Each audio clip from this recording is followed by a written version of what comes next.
अभी जो मुहर्रम गुजरे हैं उसमें मुझे हैदराबाद शहर देखने का मौका मिला। वैसे तो कराची से लाहौर की तरफ आते हुए या दीगर शहरों की तरफ जाते हुए बस रेलवे स्टेशन तक ही हैदराबाद देख पाता था, लेकिन पहली बार एक अजीज़ा है हमारी, उनके यहाँ हमने इस मुहर्रम में स्टे किया, थोड़ा बहुत हैदराबाद शहर देखा। आज इस क़याम के बारे में मैं आपको क्यों बता रहा हूँ, ये वीडियो क्यों बना रहा हूँ, इसके मुतालिक एक क़िस्सा है। क्योंकि जिन खातून के मैंने स्टे किया वहाँ एक 19-20 साल की बच्ची एज अ हाउस हेल्प काम कर रही थी, और उस बच्ची की बॉडी लैंग्वेज और उसकी अपनी बोल चाल ऐसा लग नहीं रहा था कि वो होता ना कि टिपिकली हाउस हेल्पर किसी घराने से ही है कि जी वो उसी माहौल की है और अब वो ख़ुद काम कर रही है, पहले माँ करती होगी या फिर बाकी लोग होंगे। वो पढ़े लिखे घराने से लग रही थी। लुबना नाम है उस लड़की का। मैंने उन अजीज़ा से पूछा कि ये लुबना बच्ची जो है ये लग नहीं रही है कि ये काम करती होगी या इस चीज़ की आदी है, ये किसी अच्छी फैमिली की लग रही है।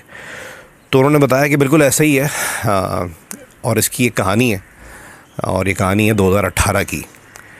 2026 में जब वो बयान कर रही थी तो अगर 19-20 साल की तब थी तो 13 साल उसकी एज थी। 2018 में क्लास 8 उसकी ख़त्म हो रही थी, उसके रिज़ल्ट्स आने वाले थे, और ये तमाम बच्चियाँ अब 9th और 10th में जाने के आ रहे हो, बोर्ड के एग्ज़ाम्स होते हैं, फिर आगे ख्वाब होते हैं कि मैं ये बनूँगी, मैं वो बनूँगी, ये ख्वाब देख रही थी। अच्छा, ये बच्ची उस वक्त भी हैदराबाद के इलाके लतीफ़ाबाद 12 नंबर में रहा करती थी।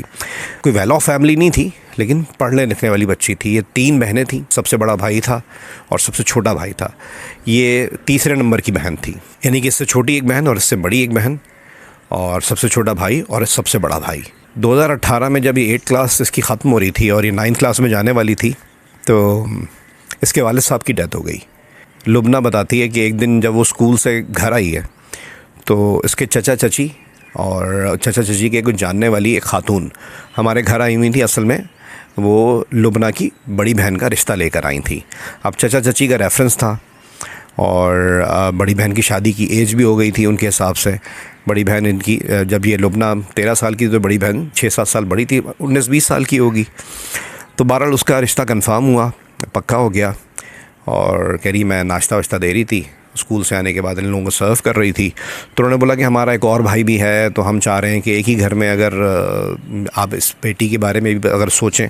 तो लुबना के बड़े भाई ने बोला कि नहीं, ये तो भी बहुत छोटी है, 8वीं क्लास में, हम तो अभी ऐसा सोच भी नहीं सकते, ये तो जुल्म हो जाएगा, बहुत छोटी एज है, अभी तो पढ़ रही है। तो उन्होंने बोला कि हम कौन सा आपसे ये कह रहे हैं कि बच्ची की पढ़ाई छुड़वा दें। कह रहे नहीं, आप चलें बिलफर्ज। जब वो ज़्यादा पीछे पढ़ने लगे, बिलफर्ज अगर हमारी बात होती भी, वैसे तुम ऐसा चाहते नहीं है, बिलफर्ज अगर बात होती भी है तो फिर इसकी तो कम से कम हम 1.5-2 साल बाद या बात पक्की कर लेंगे। अगर कहीं से प्रपोज़ल आता है या आपसे बात होती है, हम 1.5-2 साल बाद ही शादी करेंगे कि कम से कम मैट्रिक तो हो जाए। अच्छा, लुबना की फैमिली को आप मिडिल क्लास भी नहीं कह सकते, लोअर क्लास भी नहीं कह सकते, लोअर मिडिल क्लास यानी कि निचला मुतवसत तबका जो होता है, ये फैमिली थी। और लुबना का जो बड़ा भाई था, एक तरीके से अब उसके ऊपर ही जिम्मेदारी आन पड़ी थी तमाम बहनों की, माँ की और सबसे छोटे भाई की।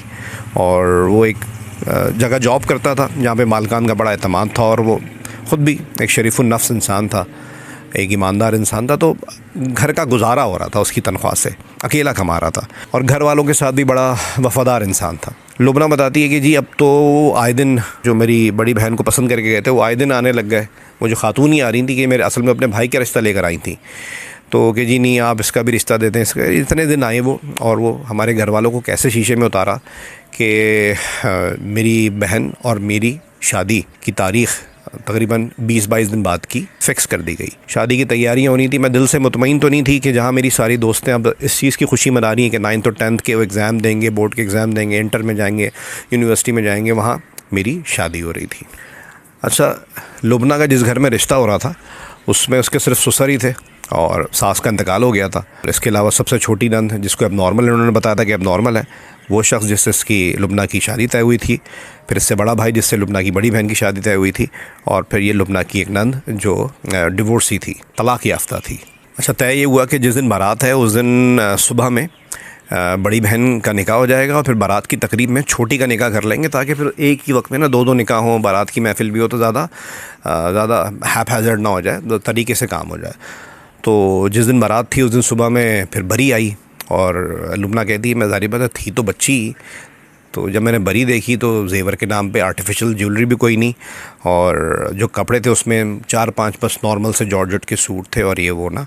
तो मेरे भाई ने मुझे देखा कि थोड़ी मायूस हो रही, तो उसने बोला, मेरे भाई ने समझाया कि देखो, और लड़की का नसीब होता है, इंशाल्लाह आगे बेहतर हो जाएंगी चीज़ें, और मेरी दुआएं तुम्हारे साथ हैं। कह रही हम खामोश हो गए, हम भाई की बहुत बात मानते थे और हमें पता था कि इन हालात में हमें पाल रहे हैं। खैर जी, बड़ी बहन का निकाह हो गया।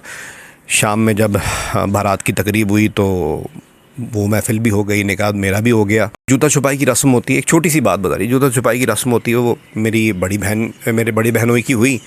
तो पैसे लेने वाली मेरी छोटी बहन ही थी और एक दो कज़न्स थे। तो वो होने के बाद जब मेरी बारी आई, मेरे शौहर की बारी आई, तो मेरी नंद स्टेज पर आ गई और उन्होंने इंतहाई बदतमीज़ी की और कि जी एक ही घर में जा रही हैं, क्या हो गया है, और ये और उस तरह की बातें। कोई नहीं होता 2-2 रस्में, बस एक ही घर तो जा रही, बस हो गया। कह रही मुझे बड़ा अजीब लगा। खैर जी, हम बारात के बाद हमें उस घर में ले जाया गया जो अब हमारा ससुराल था, अब हमारा नया घर था। अच्छा, लुबना का लतीफ़ाबाद 12 नंबर में 60 गज़ का घर था, कोई ऐसे बड़े घर में नहीं रहती थी। लेकिन कह रही है जिस घर में मुझे लेकर गए वो भी कोई इतना ही था, 60 या 80 गज़ का घर था, लेकिन 2 मंजिला बनाया हुआ था। तो बड़ी बहन को बोला कि तुम्हारा जो कमरा है वो ऊपर है, और मुझे ग्राउंड फ्लोर पर रोक लिया गया कि तुम्हारा कमरा पे ग्राउंड फ्लोर पर है। और कमरों की हालत ऐसी कि ईंटें नज़र आ रही, रंगो रोगन नज़र, दूर की बात, वो प्लस्तर उखड़ा, इतनी बुरी हालत में वो कमरा था, वो घर था। खैर मैं कमरे में बैठी हुई, थोड़ी देर बाद मेरे शौहर कमरे में दाखिल होता है। अजीब सी बदबू आती है, वो लड़खड़ा रहा है और उसकी राल सी बह रही है ना, जैसे अजीब सी हालत में होता है। कहती मैं 13 साल की थी, बच्ची थी, बेवकूफ़ तो थी नहीं, ड्रामे फिल्में तो देखी होती हैं हमने भी, तो मैं समझ गई नशे की हालत में। और मुझे किसी ने गाइड भी नहीं किया था कि तुम्हारे साथ होना क्या है, तो मतलब क्या इज़्दिवाजी ज़िंदगी शुरू होना क्या होती है। कह रही हूँ मेरे करीब आया, इंतहाई बदबू आ रही थी उसके पास से, वही जो मैं नोशी कर आया था, और उसने मुझे हाथ लगाने की कोशिश की तो मैं उठ गई। मैंने अपने आप को बचाने की कोशिश की, मैं कमरे में इधर कभी उधर, तो उसको न जाने क्या गुस्सा आया, किस बात पे वो तब गया कि उसने मुझे इतने बुरे तरीके से थप्पड़ मारा कि फिर मेरी सुबह ही आँख खुली, सुबह ही मैं होश में आई। और जब मैं होश में आई तो मुझे अंदाज़ा हो गया था कि मेरे साथ कुछ हुआ, क्योंकि मुझे तकलीफ़ महसूस हो रही थी। और जब मैंने उठ के आईने में अपना चेहरा देखा तो जहाँ मेरे थप्पड़ पड़ा था वहाँ थप्पड़ का निशान ऐसा कि वो जगह वो थप्पड़ के निशान के साथ ही सूज गई थी। कहने मैं तो रोने लग गई। मेरी नंद आई, नंद ने समझाया कि देखो चलो जो भी है हम उसको समझाएंगे। इतनी देर में वो निकल के, मुझे नहीं पता वो कब सुबह चला भी गया था। खैर वो नाश्ता लेके जो आते हैं सुबह सुबह घर वाले, तो मेरे घर वाले आए, मैंने अपने भाई को देखा तो मैं रोना शुरू हो गई उनसे लिपट कर। फिर उस वक्त मेरी नंद आ गई ना कि देखो जी तुम्हारे घर वालों को अभी तो कसूर है, उन्होंने कुछ समझाया नहीं, हुकूक होते हैं शौहर के, वो इस चीज़ का जिक्र ही नहीं कर रही कि वो शराब के नशे में आया था और ये और वो। और उसने, चलो सही है, उसने गलती की है, हाथ नहीं उठाना चाहिए था, हम समझाएंगे। और उन लोगों में ना जैसे चौथी की रस्म होती है ना, बहुत से लोग समझते हैं चाला कहलाती है उनके यहाँ। तो जी चाले के लिए आप बड़ी बेटी को ले जाएं, छोटी को रहने दें, क्योंकि हम दोनों को एक साथ भेजने का हमारा रिवाज नहीं है। खैर चलो, मेरे कह रहे भाई ने भी समझाया मुझे कि चलो सही है। फिर नंद ने मुझे बड़ा प्यार किया, समझाया। घर वाले मेरी बड़ी बहन को ले गए, मेरी बड़ी बहन खुशी खुशी चली भी गई। और उसके बाद उस रात में मेरी नंद ने मुझे अपने साथ ही सुलाया कि देखो अभी तुम मेरे साथ आज सो, फिर कल बात करते हैं और सब चीज़ें सही हो जाएंगी, हम इसकी आदत छुड़वा देंगे। इसको पता नहीं कैसे लग गई, ये भी हाल ही में लगी, शुरू से ऐसा नहीं है। कह रही उस दिन मैंने अपने शौहर को नहीं देखा। बहरहाल मुझे इन्होंने एक चाय दी, चाय अजीब सी मीठी सी थी, और मैं ऐसा सोई कि फिर सुबह उठी। खैर जी वलीमा भी हो गया। वलीमे के अगले दिन जो मुंह दिखाई और बाकी चीज़ें, लिफाफे जो मिलते हैं मुझे और मेरी बहन को। अच्छा, इसको और इसकी बहन को ये सख्त इंस्ट्रक्शंस थी। इसको फर्स्ट फ्लोर पे जाने की इंस्ट्रक्शन थी कि नहीं जाना, और बहन को इंस्ट्रक्शन थी कि तुमने ग्राउंड पे अपनी बहन के पास नहीं आना। हमें राब्ते की इजाज़त नहीं थी। तो कह रही बहरहाल हम दोनों से वो लिफाफे यूँ लिए गए कि जी हमने हॉल जो बुक कराया था और बाकी चीज़ें थी, हमने उसकी पेमेंट नहीं की, तुम लोग सलामी की रकम हमें जो भी मिली है सारी जमा करके हमें दे दो। कह रही हमने दे दी, हमने क्या करना था। लुबना कहती मुझे मेरा शौहर नज़र नहीं आता था। मेरी नंद कहती थी कि जिसका काम ऐसा है वो शहर से बाहर रहता है, आता है लेट नाइट आता है, तुम सो रही होती हो, वो चला जाता है, तुम्हें पता नहीं लगता। कह रही मैं सोती भी बड़ी बेहोश हो गई थी। ये लोग मुझे पता नहीं अजीब सी एक मीठी सी चाय पिलाते थे, उसके बाद मुझे होश नहीं होता था।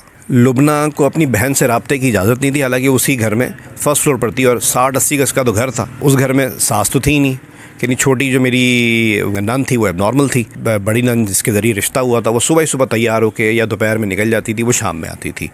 और मेरे जो बहनोई थे वो भी मुझे नज़र नहीं आते थे। शौहर का तो नामो निशान वलीमे के बाद से मैंने देखा ही नहीं था। तो बच गए जी ससुर। कह रही ससुर कभी मैं किचन में हूँ चाय बना दो, छोटे मोटे काम बोल दिए, अक्सर कभी मैं सलाम कर दी तो वो रिस्पॉन्स में कभी मेरी कमर में हाथ डाल के माथे पे प्यार कर दिया, कभी मेरे कंधे पे हाथ रख दिया तो हटा नहीं रहे।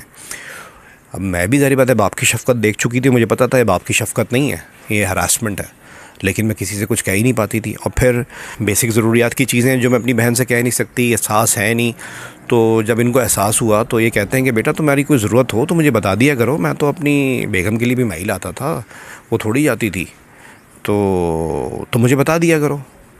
मैं हैरान होती कि किस किस्म का आदमी है और ये इसके दिल में दिमाग में कोई शर्म नहीं है, अपनी बहन बेटी से, अपनी बहू से किस तरह की बात कर रहा है। अब कह रही मैं ख़र्चे के नाम पे चीज़ें ही नहीं कि मुझे अपना कुछ चीज़ चाहिए हो तो मैं कम से कम खुद जाके ले आऊँ या किसी से मंगवा लूँ। तो मेरे भाई एक दिन मिलने आए तो मैंने उनसे बोला कि मेरे पास पैसे नहीं होते और ये लोग ख़र्चा नहीं देते, तो मेरे भाई के पास एक उस वक्त किसी वजह से कुछ रकम पड़ी हुई थी, तो मेरे भाई ने मुझे दी कि तुम रखो अपने पास और तुम्हें जो भी खर्च करना हो इसमें से कर लिया करो। तो कह रही मैंने ले जाके अपनी अलमारी में रख दी और उसी अलमारी में मेरा एक ही सेट मेरी माँ ने मुझे दिया था और एक सेट मेरी बड़ी बहन को दिया था, वो उसकी अलमारी में ऊपर रखा हुआ था। एक दिन मेरी बहन गई है अपने मैके, मुझे जाने की इजाज़त उन्होंने फिर नहीं दी और मेरा शौहर होता नहीं था कि मैं उसके साथ उससे बोल कर जा सकूं। मुझे अपनी ज़रूरत की कुछ चीज़ें लेनी थी, घर पे कोई था नहीं, सिर्फ ससुर थे, मैंने उनसे इजाज़त लेने की ज़रूरत नहीं समझी। मेरे भाई ने जो पैसे दिए थे उसमें थोड़े से पैसे लिए, मैं बाज़ार गई हूँ, बाज़ार से वापस आई हूँ तो मेरी जो अलमारी थी वो खुली हुई थी। अलमारी बंद करने लगी तो मैंने देखा जो मेरे भाई ने पैसे दिए थे, चंद हज़ार रुपये थे, वो अलमारी में मौजूद नहीं है। मैंने बोला शाम में मेरी नंद आएगी, मुझसे ज़िक्र करूँगी। नंद से ज़िक्र किया तो नंद ने कहा जो छोटी है ना, अब नॉर्मल है, शायद इसने निकाल लिया होंगे, अब इससे तो कुछ कह नहीं सकते, इसने पता नहीं कहाँ रख दिया होंगे। तो कह रही वो पैसे तो गए, रात में जब मैंने चेक किया तो मेरा वो ज़ेवर भी नहीं था। तो इतनी देर में मेरी बहन भी आई और बहन ने भी मेरी नंद से बोला कि भाई हमारा ज़ेवर गायब है।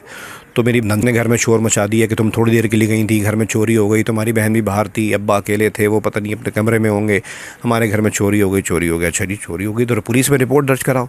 पुलिस में रिपोर्ट दर्ज नहीं करा रहे। वाहिद एक सोने का सेट था छोटा सा जो मुझे मिला था और मेरी बहन को मिला था, वो दोनों के अलमारी से गायब और मेरे जो पैसे थे वो गायब। अब जी घूम फिर के या तो जी रिपोर्ट करवाएंगे, रिपोर्ट नहीं करवाएंगे तो जी किसने लिया होगा, वो अब नॉर्मल बहन है, उसने पैसे निकाल लिए होंगे, तो ज़ेवर कौन ले गया। कह रही ये बात भी आई गई होगी, इसका कोई पूछने वाला नहीं और ना हमें अपने घर में कुछ बताने की इजाज़त होती थी। लुबना बताती हमारे मोहल्ले में एक असगर भाई रहते थे जो मेरे भाई के बचपन के दोस्त थे। वो एज में 45-50 के होंगे। अल्लाह ताला ने उनको औलाद नहीं दी थी, शादी उनकी 20-22 साल पुरानी शादी थी लेकिन औलाद नहीं दी थी उनको, और वो लुबना के सबसे बड़े भाई के बहुत अच्छे दोस्त भी थे। ये कैरेक्टर इसमें एकदम बीच में आ रहा है, क्यों है, इसकी रेलेवेंस बहुत इंपॉर्टेंट है। मैं आपको थोड़ा इसका बैकग्राउंड बता रहा हूँ। लुबना कह रही जब हमारी शादी में आए थे और उनको पता लगा कि किससे हमारी शादी हुई तो देख के वो चौंके ज़रूर थे। कह रही जो मैंने और शायद मेरी बहन ने भी नोटिस किया था कि ये कहाँ इन लोगों की शादी हो रही है, लेकिन उसको कुछ बोले नहीं।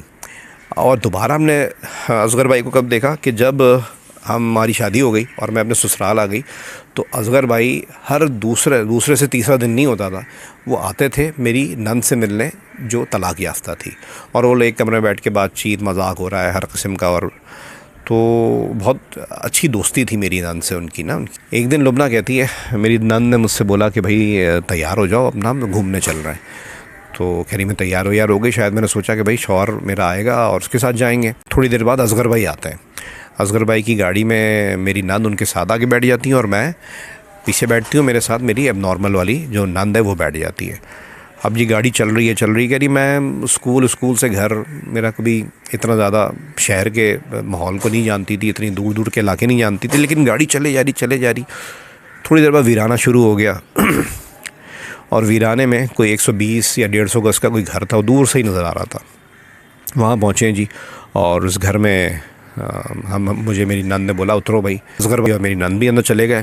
दरवाज़ा खोला तो एक बरामदा था, बरामदा क्रॉस करके कमरे बने हुए थे।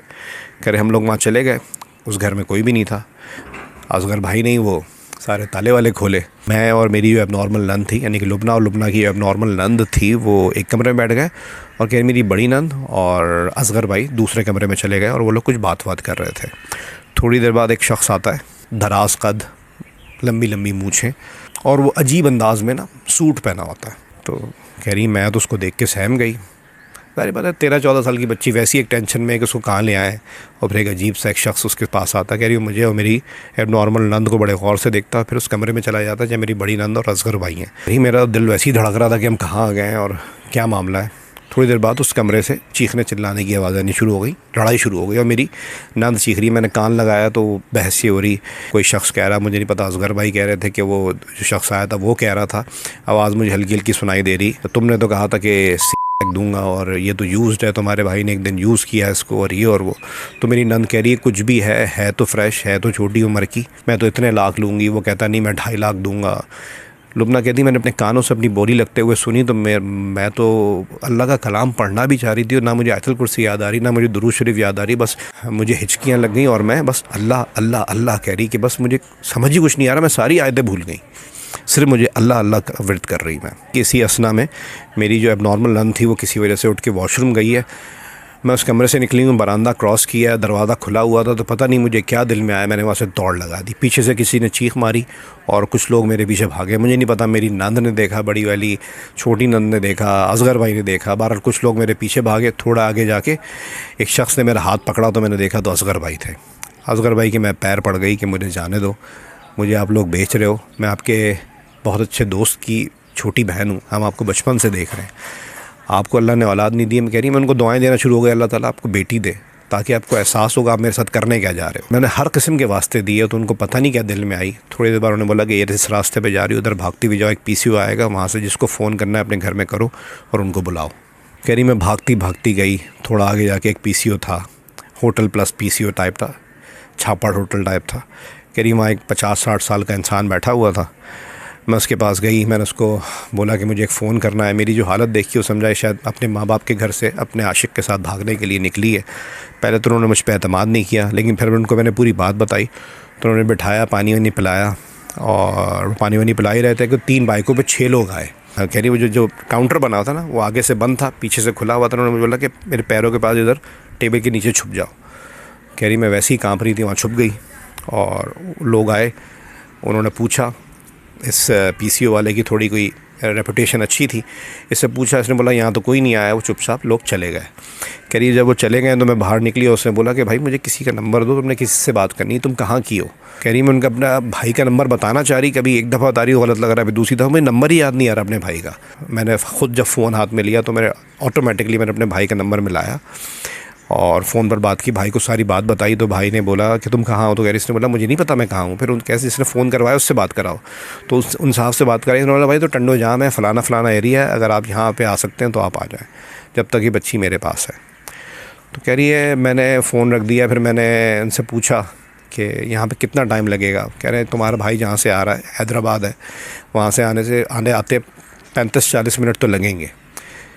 कह रही है मैं बस घड़ी देख रही थी, और मेरा भाई किस तरीके से 20-25 मिनट में पहुंचा है, यानी कि जितनी देर में पहुंचना चाहिए उससे भी 5-10 मिनट पहले पहुंचा है, किस तरह गाड़ी भगाता हुआ आया। वो और उसका एक दोस्त पहुंचे, और क्या मैंने अपने भाई को देखा है, और मैं बेहोश हो गई। उसके बाद जब मुझे होश आया तो मुझे पता लगा कि मैं अपने भाई के दोस्त के घर पर हूँ। मैं 1 हफ़्ते बाद सही से होश में आई हूँ। मुझे ये बताया गया, मेरे भाई की दोस्त की बीवी और उसकी माँ मेरा ख्याल रख रहे थे। मेरा भाई अपने घर नहीं लेकर गया था मुझे, मतलब कह रही मैंने अपने आप को चेक किया तो मेरे जिस्म में बिल्कुल जान नहीं थी। मैं बहुत सही मेरा वेट था, और मेरा वेट आधा हो चुका था। डायपर में पहनी हुई थी, क्योंकि मैं शायद बेहोशी की हालत में थी और मेरी सिचुएशन बहुत ख़राब थी। डॉक्टर मुझे देखने उसी घर में आते थे, कभी मुझे बुर्का पहना के, अगर लेट नाइट तबीयत ख़राब हो गई या वैसे तबीयत ख़राब हो गई तो मेरा भाई मुझे बुर्का पहना के बाहर ले जाता था और डॉक्टर को दिखा के वापस अपने दोस्त के घर में ही छोड़ देता था। लुबना बताती बाद में मुझे पता लगा था कि जब मेरा भाई चुपचाप ला के उसने मुझे अपने दोस्त के घर में छुपा दिया था, और मैं सारी बात तो बता चुकी थी, तो मेरा भाई भी मेरे ससुराल गया था, क्योंकि मेरी बड़ी बहन वहाँ पर थी, और उधर फिर उसकी नंद मौजूद थी। उसने बोला, मेरे भाई ने पूछा कि लुबना कहाँ है, तो उसने बोला कि वो तो भाग गई, सुबह तैयार होकर गई थी, वो पलटी ही नहीं, बद किरदार थी, मैं तो पहले से ही शक था, और ये और वो। तो मेरे भाई ने बोला कि भाई हम उसको ढूंढ लेंगे, आप मेरी बहन दे दो। हम कह रहा वो मेरी बड़ी बहन को मांगा उसने कि भाई मुझे ले जाने दो। उसने बोला नहीं, ये भी गई तो ये भी वापस नहीं आएगी, हमने बेवकूफ़ बनने के लिए शादियाँ नहीं की हैं, अब हम इसको तुम्हारे घर आने ही नहीं देंगे। वो तो इत्तेफाक ऐसा हुआ कि मेरी बड़ी बहन का फ़ोन आया मेरे भाई के पास कि मुझ पर तशद्दुद हुआ है, मेरा सर फाड़ दिया मेरे शौहर ने, और मेरा भाई भागा भागा गया तो पता लगा कि वो संगे मरगमर का सिलबट्टा होता है ना, वो मेरी बहन के सर पे मारा था। किस वजह से? कि वो प्रेग्नेंट हो गई है। मेरा भाई उसको मरहम पट्टी करवा के घर लाया। घर लाने के बाद बहन से पूछा कि हुआ क्या था। वो कहती है कि जी मेरा शौहर, मैं तो खुश थी, मुझे नहीं पता था कि क्या मामला है। मेरा शौहर कहता है तुम प्रेग्नेंट क्यों हुई? तुम्हें तो मैंने बेचना था। क्यों बेचना है? क्यों, मुझे कैंसर है, उस पैसे से मैंने अपने कैंसर का इलाज करवाना है। कह रही ये सब जब हो रहा था जब मैं अपने भाई के दोस्त के घर पे बेहोशी की हालत में पड़ी हुई थी, तब हुआ है। तो कह रही है बहरहाल जब 1-1.5 महीना हो गया, मैं थोड़ा इस कंडीशन में आई कि मैं पुलिस को बयान दे सकूं या नॉर्मल हो सकूं, चल फिर सकूं, अपने हवास में वापस आई, तो मेरा भाई फिर मुझे अपने घर लेकर गया। वहाँ जाकर मेरी अपनी बहन से मुलाकात हुई और सारी बात मेरा भाई पहले ही बता चुका था। मेरा बहनोई अक्सर आया करता था और लड़ाई झगड़ा करके मिलता ज़रूर था कि जी मेरी होने वाले बच्चे की माँ है, मेरी बीवी है। कह रही तलाक तो हो नहीं सकती थी, जारी सी बात है, वो प्रेग्नेंट थी मेरी बहन। तो उसने मुझे देख लिया, यानी कि लुबना बताती है मेरे बहनोई ने मुझे देख लिया। उसने जाके मेरी नंद को बता दिया। नंद जी आ गई लड़ने की, हमें तो पता था तुम लोग इसके पीछे हो, तुम लोगों का तो काम ही यही है और अपनी बहनों को इस्तेमाल करते हो। तो कह रही अब मेरे भाई ने बोला, ये मेरी बहन है, इसने मुझे ये बताया, ये मेरी दूसरी बहन है, इसने मुझे ये बताया, तुम लोग सप्लाई का काम करते हो, चुपचाप मेरी बहन को तलाक दे दो और इसकी जान छोड़ दो, इसको आज़ाद कर दो, वरना मैं पुलिस में जा रहा हूँ FIR कटवाने, 2 गवाह आने मेरे पास, मैं तुम लोगों को छोड़ूंगा नहीं। काफ़ी बहस मुबाहिसा हुआ, फिर वो लोग थोड़ा बैकफुट पे गए। उन्होंने बोला तलाक तो हम नहीं देंगे, हमारे पास हक़ महर की रकम देने के लिए पैसा नहीं है, तो आप लोग खुला ले लें, हम आराम से सिग्नेचर कर देंगे, लेकिन आप पुलिस वाले मामले में मत जाओ। छोटी बहन का तो फिर खुला का प्रोसेस करवाएगा, बड़ी बहन की तलाक हो नहीं सकती थी क्योंकि वो प्रेग्नेंट थी। ये कहानी है। अब 2026 में जब भी उस लड़की को देख के मुझे अंदाज़ा हुआ था कि लड़की किसी मतलब पढ़ने लिखने वाले माहौल, भले एक एवरेज ख़ानदान से हो, लेकिन वो काम वाली लग नहीं रही थी। तो मैंने फिर अपनी अजीज़ा से पूछा कि अब इस बेचारी का क्या है मामला, क्या अब तो माशाल्लाह 20-22 साल 21 साल की हो गई है, अब ये क्या सोचती है अपने ज़िंदगी के बारे में और उसके हालात क्या हैं इस वक्त। तो फिर मेरी अजीज़ा ने बताया कि ये जब शुरू में आई थी ना, तो कह रही मैं किचन में सामने खड़ी होती थी तो ये काम करती थी, अगर मैं थोड़ा बहुत आगे पीछे होती थी तो ये चीखना चिल्लाना, इसको ना फिट्स पड़ते थे। कहती थी बाजी आप सामने खड़ी रहो, मुझे आप सुबह से शाम तक काम करवाओ, मुझे मसला नहीं, सामने रहो मेरे बस। इतना डरती थी कि पता नहीं कौन आ जाएगा। कह रही इस डर खौफ की वजह क्या है? अब सिचुएशन ये है कि जो उसकी बहन प्रेग्नेंट थी, उसके यहाँ जुड़वां बेटियाँ हुई थी और उसके बाद किसी तरीके से उसकी अपने शौहर से जान छूटी थी, क्योंकि वो शख्स तो इसको बेचकर पैसा लेना चाहता था, वो कहाँ अपनी 2 बेटियों का ख़र्चा उठाएगा। तो अब उस घर में उनकी माँ का तो इंतकाल हो गया, अब रहता कौन कौन है? सबसे छोटा भाई जिसको कोई ख़ास नौकरी मिलती नहीं है, वो लोगों की दुकानों पे, छोटी मोटी किराने की दुकानों पे वहाँ काम करता है। फिर ये अब घरों में काम करने लगी है, पढ़ाई पूरी नहीं कर सकी, अब आगे पढ़ भी नहीं सकती थी और ये अब घरों में काम करके गुजारा कर रही है और अपनी बहन की जो 2 बेटियाँ उसमें से एक बेटी का ख़र्चा ये उठाती है। इसकी जो बहन है दूसरी, वो घर पे रह के ही सिलाई करती है और उससे अपना और अपने घर का ख़र्चा उठाने की कोशिश करती है। तो मैंने उससे पूछा सबसे बड़ा भाई था वो कहाँ गया? कह रहे सबसे बड़ा भाई की कुछ अरसे बाद, यानी कि 2018 का वाक़या है, तो 2022-23 में सबसे बड़े भाई की शादी करवाई थी इन लोगों ने और बड़े खुश थी कि चलो भाभी आ गई हैं। वो भाभी कोई ऐसे मॉडल की आई कि वो अपने शौहर को उस माहौल से ले गई कि उनको लगा कि शौहर ही तो सबको संभाल रहा है, क्यों संभाले, इसका क्या है, बहनों की ज़िम्मेदारी तो नहीं है इस पर, बहनें खुद अपनी ज़िम्मेदारी उठाएं। तो वो चुपचाप इनके भाई को ले गई। भाई ने शुरू में तो रिस्क किया, लेकिन जब उसकी एक औलाद हो गई तो वो भी मजबूर हो गया। तो भाई अब इनके साथ नहीं रहता, लेकिन कभी कभी शाम में आके जब ऑफिस से वापस आ रहा होता है अपने घर की तरफ, तो इनके पास रुकता है थोड़ी देर के लिए, इनकी ज़रूरियात वगैरह अगर कोई होती हैं पैसे तो पूरी कर देता है, थोड़ी देर साथ बैठता है घर पे कि एहसास रहे कि घर का सरबरा है, हालात वालात देखता है और फिर अपने घर चला जाता है। तो ये एक छोटी सी कहानी थी लुबना की। मुझे लगा कि ये हमारे माशरे का हिस्सा है। हम बहुत से लोग, बहुत से चेहरे हम चलते फिरते देखते हैं, गाड़ी के शीशे से, बाइक पे जाते हुए, ट्रेन का सफ़र करते हुए। मेरे लोग एक प्लेटफॉर्म यही है कि जो चेहरे हम देखते हैं हम उनकी कहानियाँ सामने रखें। कभी कभी वो किरदार ख़ुद हमारी कहानियों का हिस्सा होते हैं और हम तक पहुँचाते हैं, कभी कभी कोई लोग ज़रिया बनते हैं और उन कहानियों को हम तक पहुँचाते हैं। मकसद सिर्फ़ और सिर्फ एक कि हम इससे सीख हासिल करें और अगर हम किसी गड्ढे में गिरने से बच जाएं इस कहानियों से, इन असबाक से, तो ये सदका जारिया है और इससे बड़ी दुआ क्या मिल सकती है। तो आपके पास भी अगर ऐसी कोई कहानी हो तो ज़रूर मुझसे शेयर कीजिएगा, मैं कोशिश करूँगा उसको पब्लिश करूँ। और आपने इस कहानी से क्या सबक सीखा मुझसे ज़रूर कमेंट सेक्शन में शेयर कीजिएगा। बहुत शुक्रिया देखने के लिए।